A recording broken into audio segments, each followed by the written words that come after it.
Sabarimala സ്വർണ്ണക്കൊള്ളക്കേസിൽ SITയുടെ ചോദ്യമുനയിൽ UDF കൺവീനറും Congress നേതാവും Attingal MP-യുമായ Adoor Prakash Thiruvananthapuram crime branch ആസ്ഥാനത്താണ് ചോദ്യം ചെയ്യുന്നത്. ഉണ്ണികൃഷ്ണൻ പോറ്റിയുമായുള്ള ബന്ധത്തിൽ കൂടുതൽ വിവരങ്ങൾ തേടുകയാണ് SIT. അടൂർ പ്രകാശിനെയും ഉണ്ണികൃഷ്ണൻ പോറ്റിയെയും ഒരേ സമയം തന്നെ അവിടെ ക്രൈംബ്രാഞ്ച് ആസ്ഥാനത്ത് ചോദ്യം ചെയ്യുകയാണ്. ആ ചോദ്യം ചെയ്യൽ തുടരുകയാണ്. ക്രൈംബ്രാഞ്ച് ഓഫീസിന് മുന്നിൽ നിന്നും ഷഫീദ് റാവുത്തർ ചേരുന്നുണ്ട്. ഷഫീദ് റാവുത്തർ, ചോദ്യം ചെയ്യൽ തുടരുകയാണല്ലോ, എന്തൊക്കെയാണ് വിശദാംശങ്ങൾ?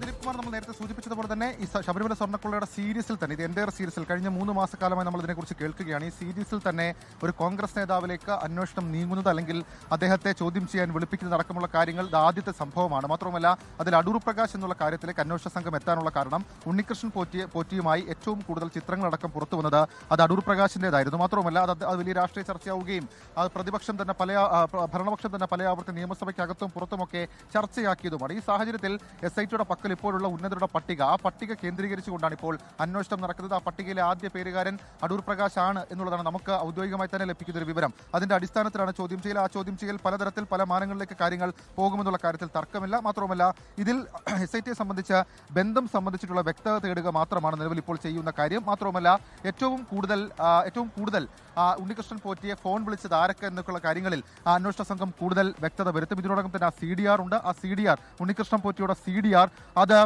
SITയുടെ പക്കൽ രഹസ്യ സ്വഭാവത്തിൽ ഇരിക്കുകയാണ്. മാത്രമല്ല, ദിലീപ് കുമാർ, ഇക്കാര്യത്തിൽ മറ്റൊരു കാര്യം കൂടിയുണ്ട്. അതായത് മുരാരി ബാബു, അതേപോലെ സുധീഷ് കുമാർ അടക്കമുള്ള ആളുകളിലേക്ക് ED എത്തുന്ന ഒരു സാഹചര്യം കൂടിയുണ്ട്. സ്വാഭാവികമായും ഉണ്ണികൃഷ്ണൻ പോറ്റിയെ തിങ്കളാഴ്ച ഒരുപക്ഷേ EDക്ക് മുൻപിലേക്ക് എത്താൻ നിർദ്ദേശം നൽകും. ഈ സാഹചര്യത്തിലൊക്കെ ഇപ്പോഴത്തെ ഈ ചോദ്യം ചെയ്യലിന് വലിയ രാഷ്ട്രീയ പ്രസക്തിയും അതേപോലെ തന്നെ അന്വേഷണത്തിന്റെ കാര്യത്തിലും വലിയ കാര്യമായിട്ടുള്ള പ്രസക്തി ഉണ്ട് എന്നുള്ളതാണ് ഏറ്റവും പ്രധാനപ്പെട്ട കാര്യം. മാത്രമല്ല, ഇനി ഇക്കാര്യത്തിൽ അടൂർ പ്രകാശിന്റെ ചോദ്യം ചെയ്യൽ നടക്കുമ്പോൾ ഉണ്ണികൃഷ്ണൻ പോറ്റിയെ ചോദ്യം ചെയ്തത് ഇവർ തമ്മിലുള്ള ചില കൂടിക്കാഴ്ചകളുടെ ദിവസങ്ങൾ, അതടക്കമുള്ള കാര്യങ്ങളിൽ ഒരേ സമയം വിവരങ്ങൾ തേടി വ്യക്തത വരുത്തുക എന്നുള്ളത് തന്നെയാണ്. മാത്രമല്ല, ഉണ്ണികൃഷ്ണൻ പോറ്റിയുടെ സാമ്പത്തിക ഇടപാടുകളിൽ കൂടുതൽ അന്വേഷണം എന്നുള്ള രീതിയിലേക്ക് അന്വേഷണ സംഘം പോയിരുന്നു. SIT കടന്നിരുന്നു. അതുൾപ്പെടെയുള്ള കാര്യങ്ങൾ അത് തേടും. ഏതായാലും ഇനി ഇക്കാര്യത്തിൽ ഇതിന്റെ ഒരു ഫേസ് പോകുന്നത് ED അന്വേഷണത്തിന്റെ ഭാഗത്തേക്കാണ്. ഉണ്ണികൃഷ്ണൻ പോറ്റിയെ ED ഉടൻ ചോദ്യം ചെയ്യാനുള്ള നീക്കം നടത്തുന്നുണ്ട്. അങ്ങനെയെങ്കിൽ അത് ഈ നിയമസഭാ തെരഞ്ഞെടുപ്പ് സാഹചര്യത്തിലടക്കം പല രാഷ്ട്രീയ കേന്ദ്രങ്ങളിലും വലിയ ഞെട്ടലുണ്ടാക്കുന്ന സംഭവമായിരിക്കും.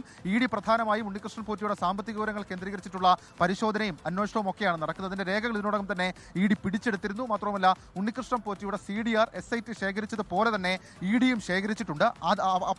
അപ്പോൾ ഈ ഉണ്ണികൃഷ്ണൻ പോറ്റിയുമായി ബന്ധമുള്ള നേതാക്കളിലേക്ക് EDയും അടുത്ത ഘട്ടത്തിൽ എത്താനുള്ള സാധ്യതയുണ്ട്. അങ്ങനെ പലതരത്തിലുള്ള ആകാംക്ഷ ഇതുമായി ബന്ധപ്പെട്ടുണ്ട്. ഏതായാലും തിരുവനന്തപുരം പോലീസ് ആസ്ഥാനത്തെ ക്രൈംബ്രാഞ്ച് ആസ്ഥാനത്ത് നിലവിൽ ഇപ്പോൾ ഉണ്ണികൃഷ്ണൻ പോറ്റിയും അതേപോലെ അടൂർ പ്രകാശുമുണ്ട്. രണ്ടുപേരെയും ഒരേ സമയം ചോദ്യം ചെയ്യുന്ന സാഹചര്യത്തിലേക്ക് കാര്യങ്ങൾ പോവുകയാണ്. അതിന് വലിയ രാഷ്ട്രീയ മാനങ്ങളുണ്ട്. പ്രതിപക്ഷ നേതാവിന്റെ പ്രതികരണം അടക്കം അക്കാര്യത്തിൽ നിർണായകമാണ്. മാത്രമല്ല, അടൂർ പ്രകാശ് ചോദ്യം ചെയ്യലിന് ശേഷം മാധ്യമങ്ങളോട് നടത്തുന്ന പ്രതികരണത്തിനും വലിയ പ്രസക്തിയുണ്ട്.